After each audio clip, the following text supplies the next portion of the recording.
Hey everybody, this is Dr. Langdon. The following is meant for comedic purposes. I promise. If your name is Karen, please do not be offended. But as you know, Karen has come to represent that meddlesome person who demands to speak to the manager. So the following are some possible comebacks I may or may not have actually used in real life, especially in the fall of 22 when we were so crazy busy with RSV and flu A. So please enjoy. Don't take it personally.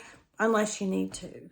Well, no, ma'am, I'm so sorry. I never said you could come in just at any time without an appointment and we would be able to work you in. I'm sorry if you misunderstood. I'm sorry, I have not checked my text for your emergency texts on my personal phone because I've been seeing patients and working in the electronic medical record trying to document those visits. I didn't see my messages on my phone. I'm sorry. I'm sorry, ma'am. We consider a fever generally temperatures greater than 100 degrees and very specifically greater than 100.4 degrees rectally in an infant. So even if your child typically runs 98.2, it doesn't mean that 98.6 is a fever. No, ma'am. I'm sorry, even though the baby's mucus is green, that doesn't mean that there's a bacterial infection involved.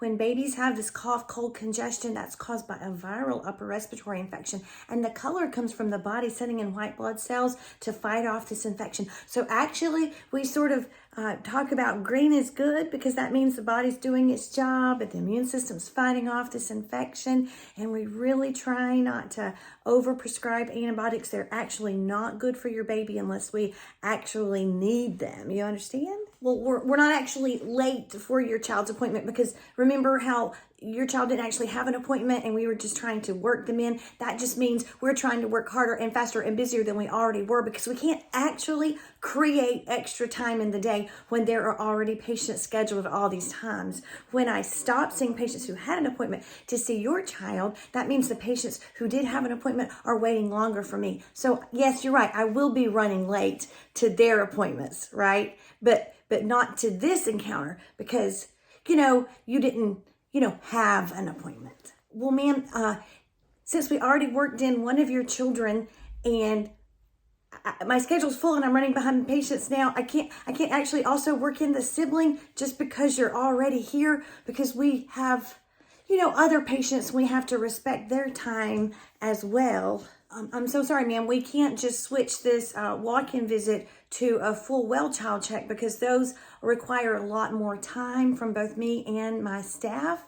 And that wasn't scheduled and we're running behind schedule now because we worked, your child in for this encounter, this sick encounter. So we're going to need to stick to the chief complaint today. And please, in the future, don't tell the other physicians who are working here on days when I'm not here that I said that we would just call in antibiotics because we don't just call in antibiotics. So please don't use my name in vain.